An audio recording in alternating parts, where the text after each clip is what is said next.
Hola, buenas noches. ¿Cómo va el país de acuerdo a la principal gremial empresarial? De eso hablamos hoy, a las 8 en punto.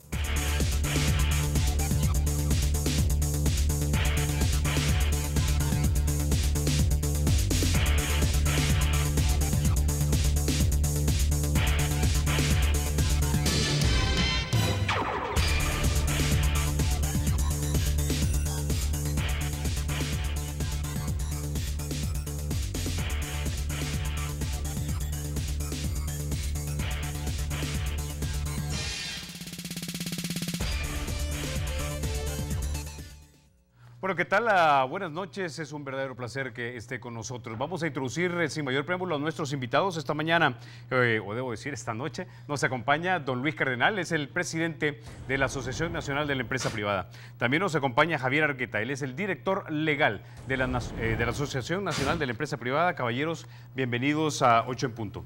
Muchísimas gracias, muy buenas noches y un gusto estar aquí con ustedes. Ok, quisiera que empezáramos hablando acerca de la cancelación del TPS.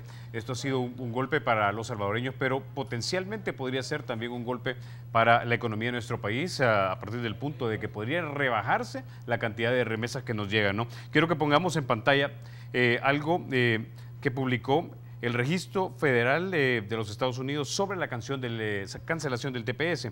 El Registro Federal dice lo siguiente: las condiciones sociales y económicas afectadas por los terremotos se han estabilizado y las personas pueden llevar a cabo sus actividades diarias sin impedimentos. Además, El Salvador ha estado aceptando regularmente el regreso de sus nacionales con órdenes de deportación definitiva. En el año 2016 el DHS deportó 20.000 ciudadanos y en el año fiscal 2017 removió a 18.000. La economía de El Salvador está mejorando constantemente. El gobierno salvadoreño ha estimado que la tasa de desempleo del país fue del 7% entre 2014 y 2016. El Producto Interno Bruto en El Salvador alcanzó un máximo histórico de 26,8 billones de dólares estadounidenses en 2016 y se espera que alcance 27,3 mil millones para fines de 2017. Se proyecta que el PIB aumente alrededor de 28,6 mil millones para 2020. Bueno, ese es el análisis que hace el departamento, uno de los departamentos federales en Estados Unidos. Quisiera saber su reacción, don Luis. Bueno, quizás primeramente quisiera decir de que si bien es cierto que la cancelación del TPS nos trae muchos riesgos y peligros, muchos de los cuales usted ha mencionado, también creo que para enfrentar una crisis como esta tenemos que ver el otro lado de la moneda. La crisis tiene peligros, pero también tiene oportunidades. Y nosotros, para encontrarle solución a esta problemática, debemos de enfocarnos en las oportunidades que trae.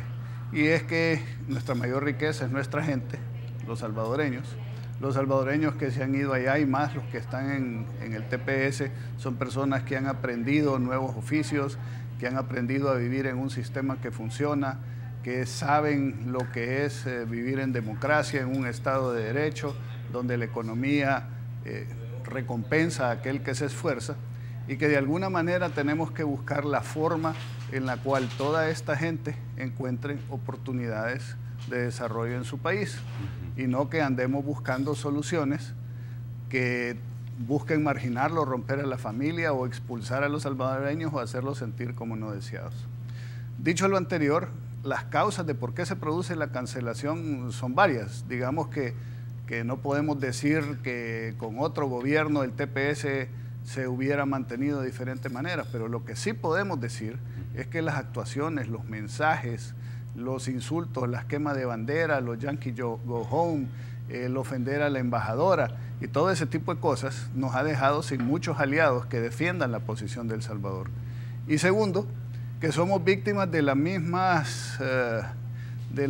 realidad alterna que ha querido vender el gobierno, por no decir una palabra más fuerte, en la cual ellos quieren hacerle creer a los salvadoreños, que vivimos aquí, sabemos que eso no es así, pero también a los extranjeros, que el país está bien, que aquí hay empleos para todos, que ya el problema de la seguridad se resolvió, que aquí hay empleos para el que lo desee, que a todos los que vienen deportados se les recibe con un paquete y no tienen ningún problema en incorporarse a la sociedad. Y entonces ahora el mismo gobierno de los Estados Unidos está diciendo, si ustedes, el gobierno, señalan que la realidad de su país es una realidad muy buena, extraordinaria. Entonces, ¿para qué están pidiendo que se les dé este apoyo temporal o este asilo temporal a los salvadoreños? Y entonces los van a empezar a mandar de regreso. Y creo yo que ahí es ahí donde ANEP ha hecho una propuesta concreta que la estamos trabajando para finalizarla para el 28 de enero, en la cual esperamos darle algunas alternativas al país y a los salvadoreños en caso que empecemos a recibir a compatriotas deportados por la pérdida del TPS. Ahora, Javier, de repente este registro federal de los Estados Unidos podrá tener estos datos de casi 40,000 personas que han regresado en los últimos 2 años, pero eso no necesariamente significa que estas personas, uno, no hayan regresado a los Estados Unidos ilegalmente, o dos, que hayan sido absorbidos en el mercado laboral de nuestro país. Sí, es decir, el dato exacto no se tiene. De hecho, el presidente junto con el comité ejecutivo están evaluando hasta una posible visita que se pueda hacer y la reunión con algunas asociaciones de inmigrantes para tener datos exactos. La propuesta concreta que ha evaluado el presidente y el comité ejecutivo es cómo se puede apoyar a través de los sectores con una especie de bolsa de trabajo, pero además con un sistema de productividad que puedan tener nuestros hermanos salvadoreños, ¿verdad? Lo importante aquí es estar preparado y no tener soluciones efímeras, sino soluciones reales, concretas, de lo que puede pasar ante la pérdida de esta protección temporal que se tenía. Entonces, datos exactos, números exactos no tenemos, no sabemos qué puede pasar, cuántos pueden regresar, pero como salvadoreños y el sector privado así lo ha decidido, hay que estar preparados. Ahora, don Luis, le reitero también la pregunta, y es el hecho de que a pesar de que se maneje esta información en los Estados Unidos, que 40,000 personas hayan regresado, no necesariamente implica que algunos de ellos no regresaron y dos, que obviamente se hayan sido absorbidos en el mercado laboral, cuando sabemos que en este país, si mal no recuerdo, el año pasado se crearon 5,000 empleos. Así es. Bueno, quizás para ocupar algunos números. El último año del presidente Obama deportaron 56,000 personas. En el primer año del presidente Trump se deportaron 20 y pico mil personas. Pero hay un dato que señala que a la semana se van 700 personas. Continúan yéndose 700 personas de aquí para allá. Los deportados muchas veces vienen y vuelven a irse de regreso. Esa es parte de la razón por la cual es tan importante para los Estados Unidos asegurar su frontera sur.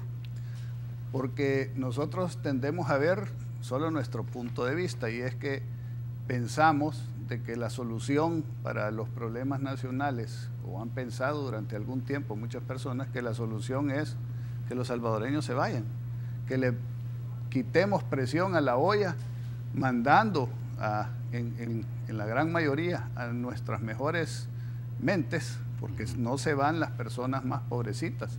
Las más pobrecitas no tienen $8,000 para darle a un coyote para que lo lleve. Se van los carpinteros, los electricistas, los pintores, los mecánicos, los licenciados, los inclusive médicos, gente que tiene capacidad, que ha estudiado, que le ha costado al país su preparación y que de alguna manera, al no encontrar trabajo, se va a buscar un mejor futuro a Estados Unidos, a Canadá, a Australia, porque nunca se va a Venezuela, a Cuba, ninguno de los países que supuestamente sirven de faro para el gobierno, el gobierno que nos dirige en estos momentos y que constantemente señala estos países como ejemplo. Entonces, creo que es importante que el problema se analice en su dimensión real, que lo veamos con todas sus diferentes facetas en todos los ángulos: el ángulo humano, el ángulo familiar, el ángulo social, el ángulo de seguridad, el ángulo económico, las remesas, las inversiones, el empleo, etcétera. Porque mucho de lo que se habla muchas veces es bastante simplista. Por ejemplo, ¿quiénes van a ser los primeros que van a regresar deportados?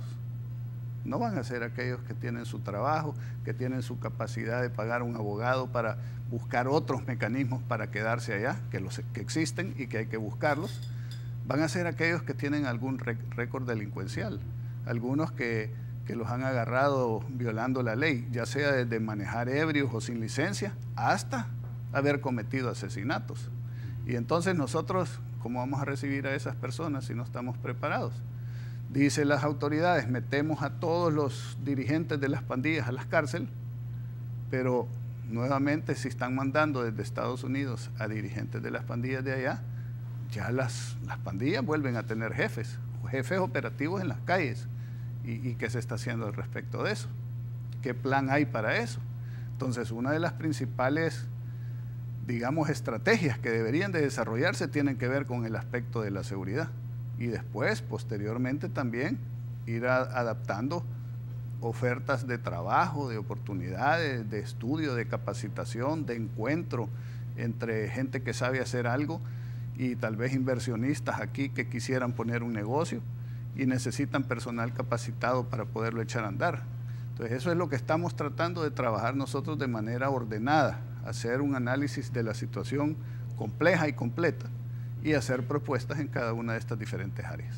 Ahora, con estas personas que de repente vengan deportadas, si es que de repente coinciden los 18 meses ya de finalización del TPS con su salida de las prisiones de Estados Unidos, yo le veo un problema de carácter legal, porque yo, si mal no recuerdo, ya el gobierno el año pasado trató de implementar un programa a través del cual se trata de identificar a las personas en el aeropuerto de Comalapa cuando vienen deportadas, si tienen o no tienen antecedentes delictivos. El punto es que si tienen antecedentes aquí o son buscados acá, de repente son arrestados por la policía, pero si no los tienen, básicamente creo que quedan registrados nada más. Ahí siento que hay, no sé si decir un vacío de ley o simplemente la ley no puede hacer nada porque aquí no han delinquido y allá ya pagaron sus fechorías. Sí, necesariamente la Asamblea Legislativa, y entiendo que se está evaluando, el tema del traslado de información que se puede hacer con las instituciones de los Estados Unidos para todas aquellas personas que vienen y no han delinquido acá y por tanto no se puede hacer nada acá, penalmente hablando, sino que los delitos los han cometido allá y precisamente por eso los han enviado. Aquí la unidad del Ejecutivo, conjuntamente con la Asamblea Legislativa, que le emita la norma a la inteligencia del Estado, al Ministerio de Seguridad Pública, es importante porque además de las personas, como decía el presidente, trabajadoras que no pueden pagar un abogado allá, pueden venir personas que sí han hecho ciertos ilícitos allá y que aquí van a venir a fortalecer estructuras criminales. Necesariamente se tiene que destinar incluso un presupuesto, pero entendemos nosotros que la Asamblea Legislativa intentó el año pasado y estará estudiando hoy un proyecto de ley conjuntamente con las instituciones de seguridad para ver el tema, ¿verdad? Entonces, el tema del rol del sector privado en esto, ¿cuál es? El rol del sector privado es hacer estos planes que se están haciendo, hacer todos estos vínculos de estudios técnicos, incluso con el INSAFOR mismo, la cooperación internacional, para que se les pueda dar el apoyo a nuestros hermanos que vienen inicialmente sin antecedentes o con antecedentes, siempre y cuando se quieran reinsertar a la sociedad, ¿verdad? Entonces, en ese sentido, pues, la Asamblea Legislativa tiene un rol importante, decía yo, conjuntamente con el Ejecutivo, para que no vaya a ser un riesgo para los que estamos acá de aquellas personas que vienen ya con diseño de estructuras criminales, o podemos hablar de aquellos pandilleros que vienen fortalecidos y vienen a armar o fortalecer más a las pandillas acá. Ok, con ese ya vamos a la pausa. Cuando regresemos hablamos entonces del posible impacto económico de una reducción de las remesas y hablamos también un poco, a ver si nos adelanta, don Luis, de ese proyecto o esa propuesta que tienen para recibirlos. Antes de eso, déjeme contarle que para que nunca cambie lo mejor de El Salvador, nosotros estamos cambiando por usted. Este segmento es presentado por Banca On, de Banco Agrícola. Múltiples soluciones digitales para que usted haga sus transacciones en el lugar y el momento en el que lo necesite. Ya volvemos.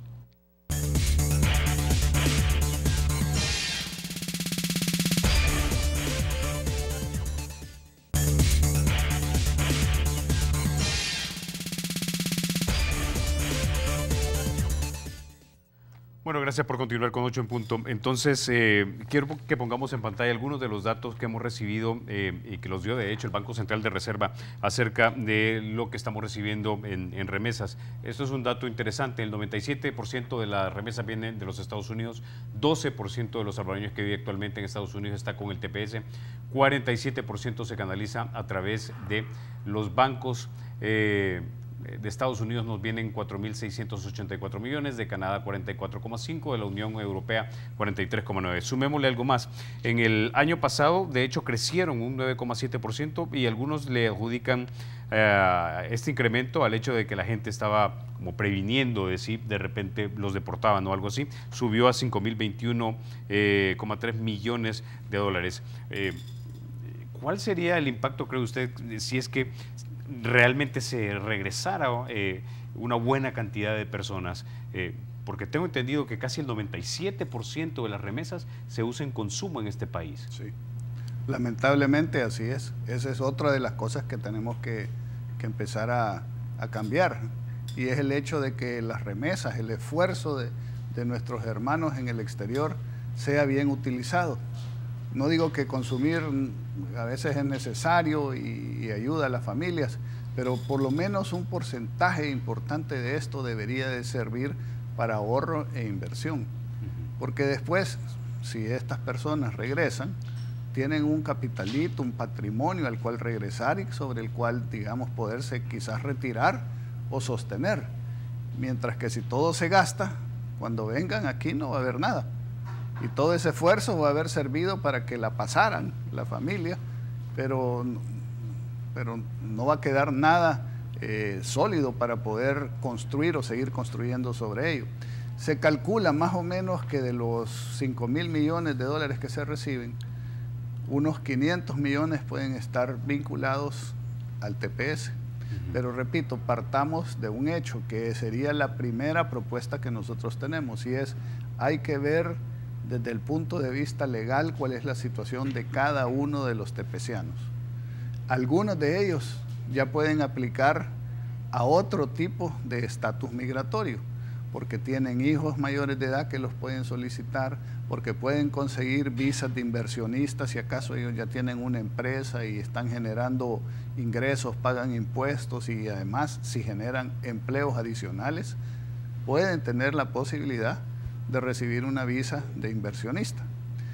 Hay otros que pueden aplicarse tal vez a las visas, a la situación que se va a arreglar, esperamos nosotros, del DACA, etcétera, etcétera. Entonces, de los 190.000 o 200.000, no creo que los 200.000 pierdan la posibilidad de quedarse a residir en los Estados Unidos, en primer lugar. Segundo lugar, aunque todos la perdieran, no pueden, por razones logísticas, mandarlos a todos de regreso de un solo.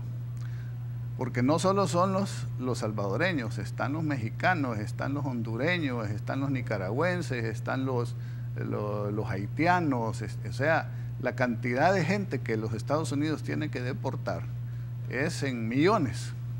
Y solo para que nos tengamos una idea, un avión grande en los que lo deportan, porque lo deportan por avión, tiene 137 espacios. Y cuesta, ¿cuánto cuesta cada pasaje? Entonces aquí hemos estado recibiendo más o menos un avión al día, 137 personas. ¿Cuántos aviones adicionales y cuánto costaría el hecho de mandar a toda esta gente de regreso? Una cantidad extraordinaria de recursos que no creo que los Estados Unidos tenga en estos momentos la posibilidad de hacerlo. Entonces, hay algo de tiempo para poder hacer las cosas. Y es ese tiempo el que debemos de ocupar de manera productiva para encontrar soluciones. Entonces, esa parte de las remesas, creo yo que si bien va a afectar específicamente a ciertas familias, pero no va a afectar el monto total de las remesas, porque el resto de los salvadoreños continuarán trabajando y enviando remesas para acá. Pero quizás lo más importante es que las remesas sean bien utilizadas, que compre con las remesas una máquina, un camión, una máquina de coser, un camión, que compre un terreno y empiece a trabajarlo, que invierta en ampliar un taller de repuestos o de mecánica automotriz o de algo en lo cual produzca esa remesa, produzca ingresos adicionales y la posibilidad de generar empleos para otros. Pero hay que dar incentivos, hay que planificar bien qué ofertas se le hacen, porque no se le puede obligar a nadie a que haga algo que no quiere con su dinero. Claro. Pero hay que hacerlo atractivo, y en eso nos ha faltado creatividad e ingenio para poder empezar a proponerle a la gente cosas que lo motiven a ahorrar su dinero y a no gastarlo.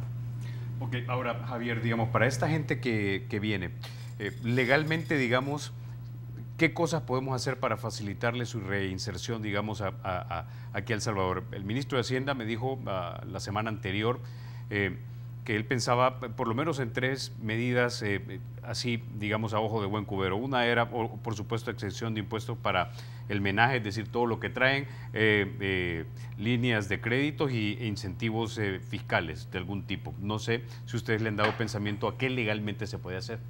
Sí, hay varios programas que ya el gobierno tiene y se pueden enfocar en eso. El Ministerio de Economía tiene fondos específicos para apoyar a todos aquellos emprendedores que en este caso podría ser el rubro de los salvadoreños que vengan. El presidente decía algo muy interesante en una reunión, y hay bastante gente que se ha capacitado allá, hay bastante gente que se ha desarrollado allá, por ejemplo en temas de carpintería, por ejemplo en temas de mecánica, se han especializado en la elaboración de diseños de apartamentos. Yo conozco mucha gente. Entonces, estas personas, si vinieran acá, el gobierno podría orientar, o el presupuesto podría orientarse para estas líneas de crédito, no solamente lo que tiene ya el Ministerio de Economía, sino que la banca pública podría dar este empuje al emprendedurismo. Además de eso, está el proyecto del INSAFOR en materia de formación profesional, tecnificar a las personas y hacer convenios con empresas grandes. El INSAFOR, por ejemplo, ya ha ido, hace poco se fue a Perú a ver cómo se pueden desarrollar algunos programas, y estos programas pueden ser orientados previo a verificar las competencias que tienen nuestros salvadoreños. Para eso se necesitan datos, y eso es lo que estamos recopilando ahorita en ANEP para hacer incluso las propuestas de ley. Solo te quiero mencionar algo respecto a lo que me dijiste anteriormente. Ayer tuvimos una llamada de una universidad de los Estados Unidos que quieren hacer un convenio con ANEP para ver el tema de criminológico, y hacer un estudio respecto de las políticas públicas que se tienen de todas aquellas personas que vienen con antecedentes penales y cómo encontrarle una solución.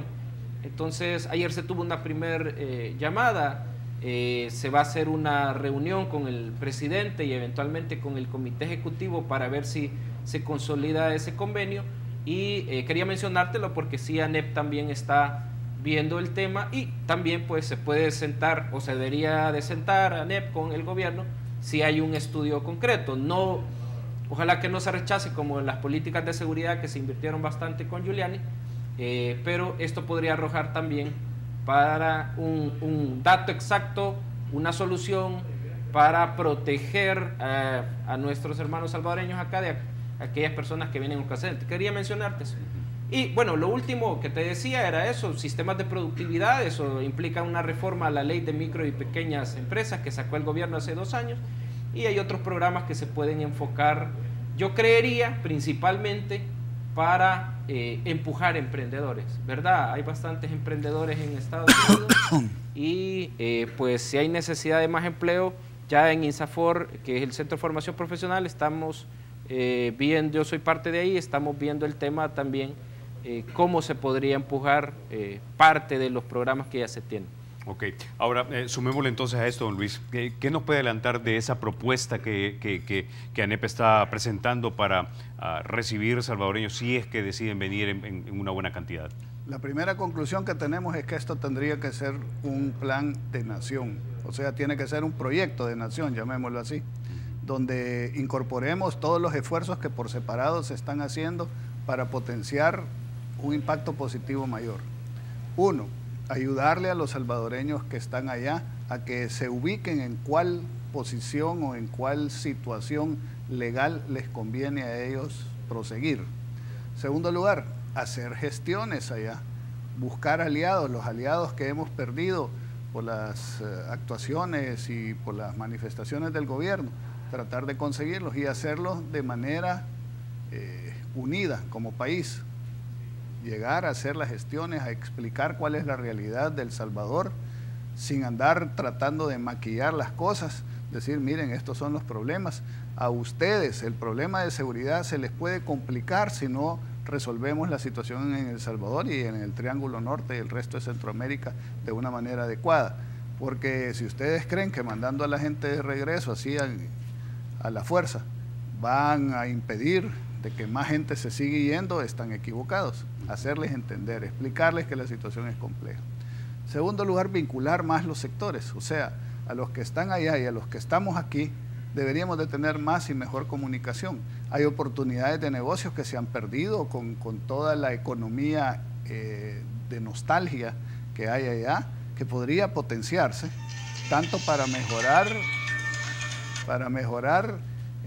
las oportunidades aquí como para mejorar las oportunidades allá. Vamos a hacer un sitio web, una plataforma digital para que logremos hacer esa conexión, para que también los que resulte que se tienen que venir a El Salvador empiecen desde allá a buscar oportunidades. Si ellos quieren, digamos, no emplearse, pero sí invertir, ver si aquí hay personas que están interesadas a aportar el capital. Estamos hablando con Avanza para generar líneas de crédito productivo a aquellos que tengan un plan de negocios que quieran venir a ponerlo aquí. Estamos trabajando también en la parte de seguridad, viendo cuáles de las cosas y de las propuestas que hizo Julián y otras que tenemos ahí pueden incorporarse para que evitemos que lo que hablábamos anteriormente nos venga a complicar más la situación. Estamos trabajando, y esto todavía no lo hemos terminado, en ciertos proyectos en algunos sectores de la economía en donde hemos detectado nosotros que los salvadoreños tienen más experticia. Por ejemplo, construcción. Muchos salvadoreños que están allá trabajan en la industria de la construcción. Vimos, por ejemplo, cómo reconstruyeron el Pentágono cuando lo destruyeron, etc. Y conocen técnicas que aquí nuestros obreros no lo manejan. Entonces, con Casalco y con la industria de la construcción, estamos viendo qué oportunidades hay, qué nuevos proyectos hay, qué cosas podríamos ofrecer y qué conocimientos pueden traer de allá para hacer más eficiente y hacer más dinámica la industria de la construcción, no solo en El Salvador, sino que en el resto de Centroamérica. El otro es la industria de la hospitalidad y el turismo. Muchos salvadoreños trabajan en restaurantes, trabajan en hoteles, trabajan en mantenimiento de casas, trabajan en servicio de jardinerías, etcétera. Y creemos que podemos empezar a desarrollar ese tipo de áreas que tal vez aquí están menos desarrolladas de lo que pudieran estar. Así, en varios de los sectores, estamos analizando cada uno de ellos para ver a dónde hay oportunidad y en cada sector qué es lo que se necesita hacer para dinamizarlos. Por ejemplo, en la industria de la construcción mucho tiene que ver la tramitología, mucho tienen que ver los permisos, mucho tiene que ver la burocracia. Ya hemos hecho una cantidad importante de propuestas, las cuales quizás en su momento no se le prestó la debida atención, pero ahora ante esta crisis hay una motivación adicional para que entonces se escuche lo que hemos propuesto y se empiece a resolver esa situación. Al final de enero esperamos tener un programa, digamos, más detallado, más completo, que podamos compartir con la población y ofrecérselo al gobierno para trabajarlo en conjunto en beneficio de los salvadoreños que están allá y los que estamos aquí. Ok, con esa idea vamos a la pausa y ya volvemos.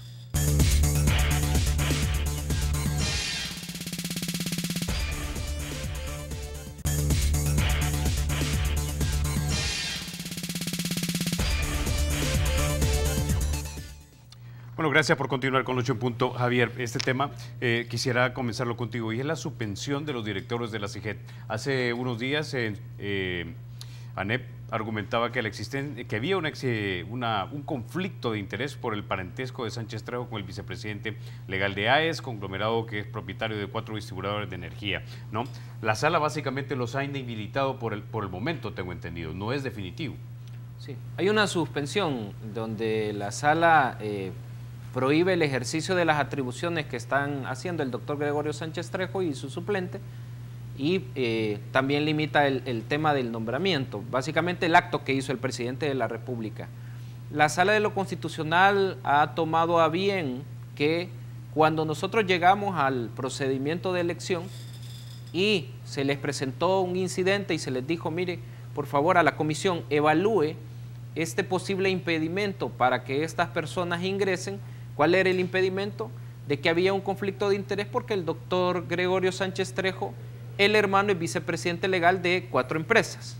Entonces la comisión decide ignorar y dicen nosotros no tenemos competencia para ello y no, básicamente no dan ninguna resolución al respecto. Entonces nosotros platicamos en ese momento con la comisión y yo les recomendé que por lo menos motivaran, evaluaran el tema. Igual no lo quisieron hacer. ¿Cuál es aquí hay varios temas. Primero son las más de 60 asociaciones que se crearon. Nosotros tenemos cada día más información, además de la información que le presentamos a la Sala de lo Constitucional referente a que estas asociaciones se hicieron en un plazo de entre 1 y 15 días. Hay asociaciones que se hicieron en 10 días. Normalmente crear una asociación puede costar 2 años, 3 años. La gente que ha vivido ese camino duro en gobernación me entenderá. En este caso tardó 15 días para crearla. Son más de 60 que están aledañas a los proyectos de CEL. ¿Qué tiene que ver CEL aquí? Pues nosotros anduvimos señalando de que era un proyecto de 800 millones el interés, que nuestro representante pues no les pidió más información y por ello quizás se armó todo este tema. ¿Qué es lo que dice la sala? La sala pregunta por si nosotros como las asociaciones gremiales empresariales que no les dieron credencial, que son más de 30, a la fecha ya les habían dado y se les señaló que no. Y entonces la sala por eso va a intervenir en este caso por el derecho de asociación, ¿verdad? ¿Qué significa esto? Que puede haber un eventual pronunciamiento de parte de la Sala de lo Constitucional en aplicar el convenio 87 de la OIT y instruir u ordenar al gobierno que no ingresen procedimientos que son exclusivamente del sector privado y que puede aplicar también para los sindicatos. Por último, te quiero comentar que además de la resolución de la Sala de lo Constitucional, que no es un beneficio para ANEP ni para sus 50 gremiales empresariales, no solamente, sino para todos los consumidores, y la Sala lo dice ahí, que como es interés público, como es interés de los consumidores y que puede haber un daño al incremento de tarifas por aprobar proyectos de intereses no públicos, entonces se detiene. Ahora, nosotros el martes acudimos a la Fiscalía General de la República porque tenemos cierta información, ya un poco más detallada, cada día más te decía, de quienes comparecieron a hacer estas asociaciones. Vamos a pedirle al fiscal que investigue si existe posible falsedad ideológica. ¿Qué significa eso? Exactamente, ¿por qué? ¿Qué es lo que descubrieron ustedes en esa investigación que les hace poner esta denuncia en la Fiscalía? Primero, la creación de asociaciones con el fin material de comparecer a ese procedimiento y desplazar a las asociaciones empresariales. Esto implicará que vamos a solicitar que se investigue incluso a instituciones públicas, a sus titulares y a ciertos directores, específicamente el Ministerio de Gobernación. Otro dato importante que tenemos es que las personas que comparecieron como notarios trabajan o dependen de CEL o de las subsidiarias de CEL. Hay una persona que trabaja en un despacho jurídico que se le paga una cantidad altísima de dinero mensual. Entonces, eso le vamos a pedir al fiscal general que investigue el procedimiento que se dio y pues si no hay ningún ilícito penal pues se dirá ahí, pero nosotros consideramos que sí hubo una finalidad específica que es hacer fraude, como dice la sala lo dice expresamente, aquí hubo un posible fraude a la ley y por tanto ya eso constituye o entra en ilícitos penales. Yo creo que debe de haber un antecedente en este tema porque comenzaron desde el año 2012, nos sacaron de 19 autónomas, siguieron con el Instituto de Acceso a la Información Pública, hoy con CIGED, el CEPA, es decir, lastimosamente no se quiere una contraloría, porque normalmente el sector privado tiene un representante y el gobierno tiene 5, 6. Entonces, si bien es cierto, se es minoría, pero se fiscaliza, ¿verdad? Se pide información, ¿por qué se va a aprobar esto? ¿Por qué se va a aprobar lo otro? Y quizás ningún gobierno le gusta la fiscalización, no sé, pero en el caso de este específicamente sí han hecho todos los procedimientos y van innovando cada vez más para sacarnos de las autónomas. Y es ahí donde en este caso la Sala de lo Constitucional pues nos da la razón, en este caso específicamente con la medida cautelar. Ahora, pero esta medida cautelar, digamos que es eso, es una medida temporaria, ¿no? En el escenario de que esto ya no procediera, básicamente estas personas seguirían en sus puestos, pero en el caso de que esto se proceda a hacer una inhabilitación permanente, ¿cuál es el escenario que se nos daría? La Sala lo que ha dicho primero que primero le ordena a la Asamblea Legislativa que emita un decreto, igual el decreto que prorrogó a los miembros del sector privado hasta diciembre de 2017. Esto implica que la Asamblea Legislativa tiene que emitir este decreto a partir de dar una prórroga con los actores que habían hasta antes de diciembre. Si no lo hace, dice la Sala de lo Constitucional, entonces quedan nombrados automáticamente. Después del proceso, si hay una sentencia favorable, lo que la Sala, pues, sin duda alguna dará en la sentencia, si es estimatoria, es que se repita el proceso de elección, ¿verdad? Que eso es lo que corresponde. Entonces, nosotros esperamos... Pero ya sin la trampa. Pero, ¿qué pasará con todas esas asociaciones que se formaron de acuerdo a ustedes para tener correlación de fuerza y poner entonces o seleccionar a sus directores?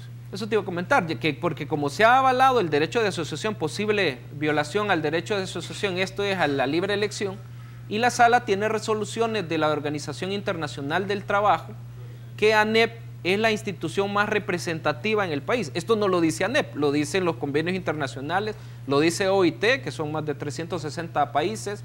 Lastimosamente y con toda la tristeza y la vergüenza lo digo, nuestro país está entre los 3 países más violadores de convenios internacionales y cada año es sometida la ministra de Trabajo, en este caso, al banquillo de los acusados. Entonces lo que nosotros esperamos es que exista una resolución de freno hacia el gobierno en turno, pero hacia cualquier gobierno, de la no injerencia, no intervención en la elección que corresponde por ley a los miembros del sector privado.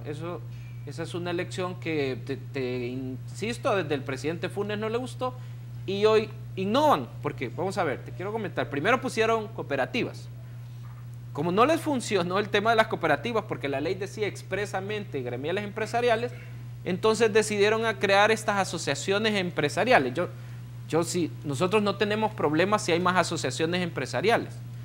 El problema es que se creen, y lo digo con todo el respeto, cascarones exclusivamente para desplazar al sector privado y desplazar a la ley y a la Constitución. Y ese es el tema que le llevamos a la Fiscalía General de la República y que además se utilicen funcionarios de CEL, sus protocolos, para que comparezca esta gente. Nosotros tenemos más información, digamos, te la comento acá y lo comento acá, pues lo vamos a poner en la denuncia penal. Ahí iba mi punto también, porque si ya estás hablando de cascarón, si estás hablando de abogados que están participando en la creación de estas asociaciones para... lograr correlación, para lograr elegir estos directores. ¿Los hilos hacia dónde conducen? Porque estos abogados también alguien les tiene que haber dicho, ustedes quiero que pongan su protocolo para que nos ayuden a formar estas asociaciones. Yo quizás eso te lo voy a tratar de explicar de esta manera. Tristemente conducen a que el gobierno está queriendo tomar control de todas las instituciones. Y aquí quiero enfatizar que nosotros no estamos peleando esto necesariamente por ANEP o porque ANEP quiere un privilegio ni nada, sino porque queremos que el sistema y el país funcione. En todos lados donde funcione hay 2 partes y creo que tú me lo vas a entender perfectamente bien. Hay un sistema, que digamos el sistema democrático, pero el sistema democrático requiere de un marco y el marco se llama la República. En la República tiene que haber balance de poderes, tiene que haber control sobre el poder y las autoridades, tiene que haber institucionalidad democrática, sí, o sea, electa, que no dependa de una sola fuente de poder y que busque el bien común. En este caso particular, así funciona en todos los países donde las cosas caminan bien, donde el país se ha desarrollado. No están las instituciones al servicio de un sector, de un partido, de un gobierno, de una ideología o de una persona. Entonces aquí lo que hemos visto desde que entró el FMLN al gobierno, tristemente, ha sido el buscar la centralización del poder y de las instituciones al servicio de ese poder, violentando la ley y las normas. Entonces, en este caso, como vieron que la norma o el reglamento o la ley señalaba que debían de haber representantes del sector productivo en las instituciones. ¿Por qué? Porque somos los principales usuarios, porque somos los que pagamos los impuestos, porque tenemos algo que decir y algo que opinar para que funcione mejor. Pero a veces somos inconvenientes a esos intereses. Entonces lo que han tratado de hacer es violar la ley, buscar una argucia que ellos creen que es legal para que parezca de que están haciendo las cosas bien y tomarse la institución, desplazando a los verdaderos representantes que tendrían que estar ahí para beneficio de la institución y del país y que las cosas funcionen, y entonces ellos controlar. Hicieron eso con el Consejo Superior del Salario Mínimo, se lo hicieron a los trabajadores y por eso están denunciados en la OIT por violar la libertad de asociación de los trabajadores y la libertad de representación. Lo hicieron en el organismo de acceso a la información pública, que es donde pusieron y crearon estas cooperativas. Y ahora lo hacen en CIGET. ¿Y por qué en CIGET? Veamos la importancia que tiene CIGET. Primero, ahí se invierten cantidades millonarias en proyectos. Ok, déjeme detenerlo, don Luis, porque me están pidiendo la pausa, pero quiero que ahondemos en ese tema precisamente, en por qué se quiere hacer esto y cuáles serían las consecuencias si esta institución, de acuerdo a ustedes, fuera tomada por el gobierno o por gente cercana al gobierno. Ya volvemos.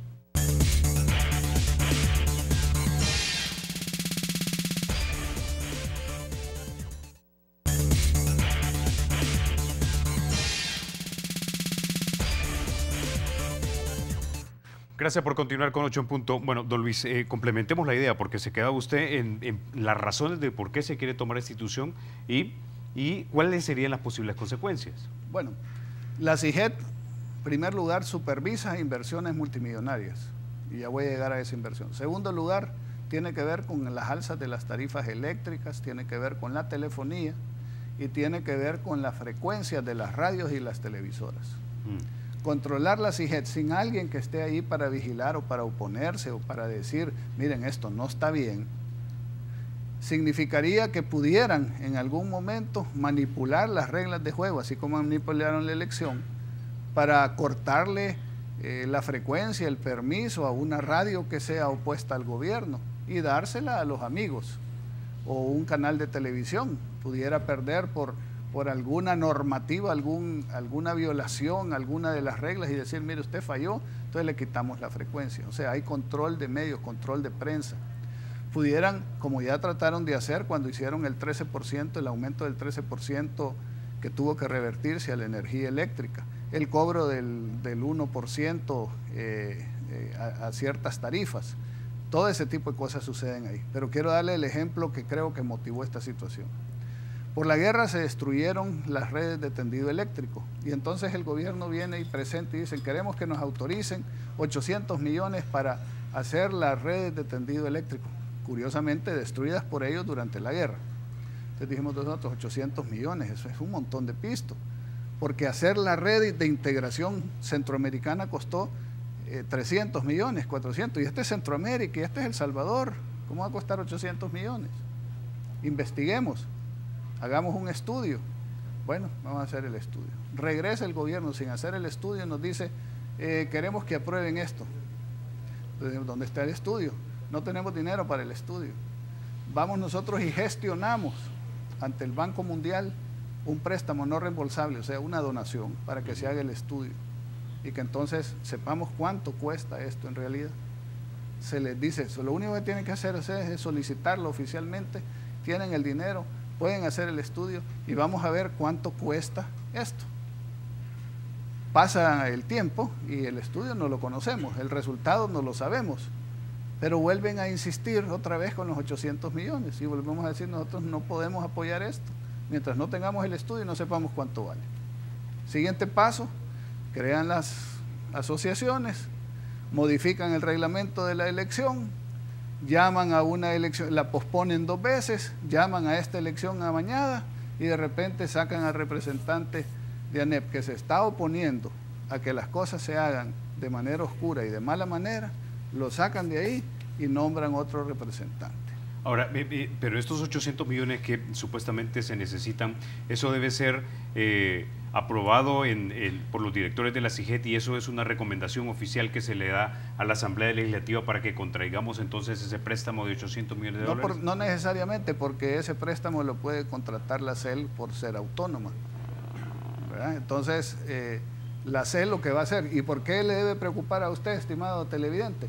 Bueno, porque ese dinero que se va a gastar, ya de por sí en la ley de la CIGET, está autorizado las compañías eléctricas a trasladárselo a usted en la factura.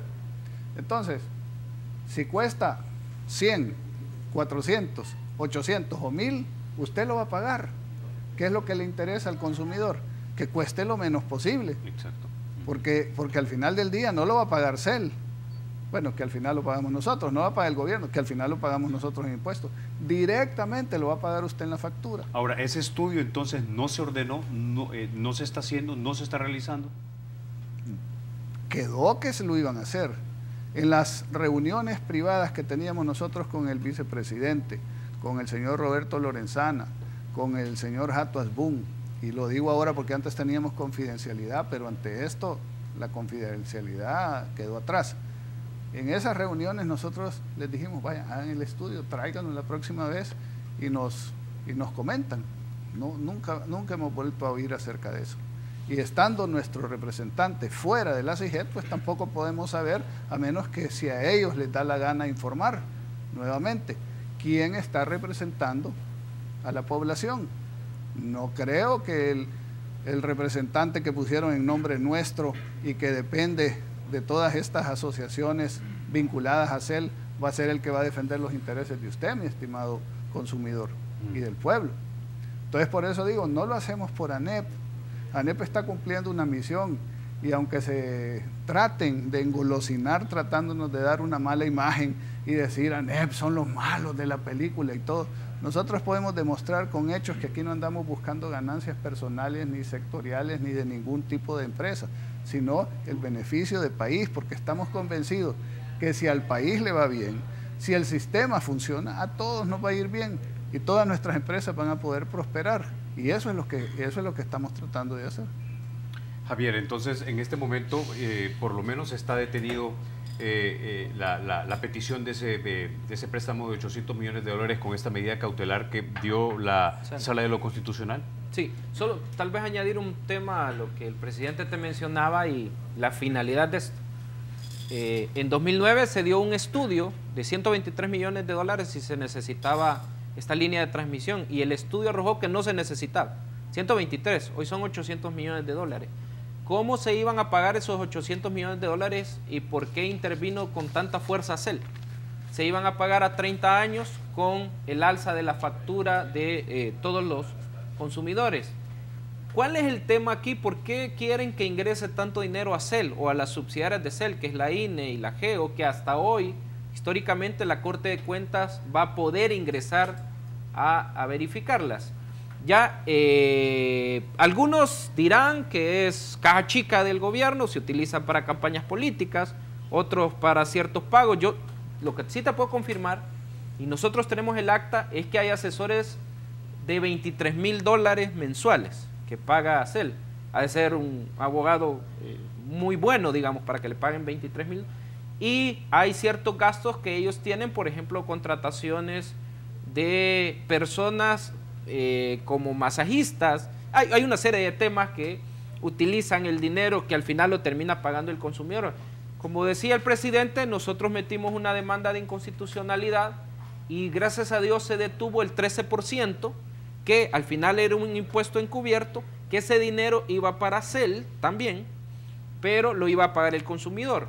Hoy los 800 millones de dólares que no se aprobaron por parte del representante de la empresa privada, básicamente se iban a trasladar al consumidor en 30 años y por eso se hizo todo este aparataje. Hoy queda suspendido, regresa por orden de la Sala de lo Constitucional, regresa el representante del sector privado y bueno, hasta que se decida en sentencia se va a volver a hacer eventualmente un procedimiento, ¿verdad? Y por eso es que la Sala, insistimos nosotros, no es la ANEP, no son las 50 gremiales empresariales, no solo son las empresas, sino que la Sala dice en su resolución, aquí el daño, si no se suspende esto, es al consumidor.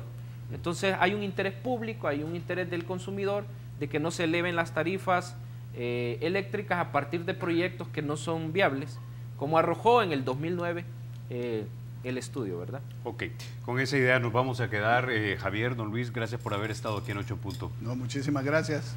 Muy buenas noches y que pasen un buen fin de semana. Así es. Bueno, también vamos a invitar a la superintendente Blanca Coto, pues para conversar con ella sobre estas afirmaciones que se han hecho en 8 Punto esta noche. Antes de eso, déjeme contarle que vamos a agradecerle el patrocinio de COSAVI DRL a nuestro programa de 8 Punto. COSAVI DRL, nuestro compromiso y el compromiso de COSAVI DRL. Regresamos entonces el próximo lunes con este compromiso de hablar de los temas de República aquí en 8 Punto. Buenas noches.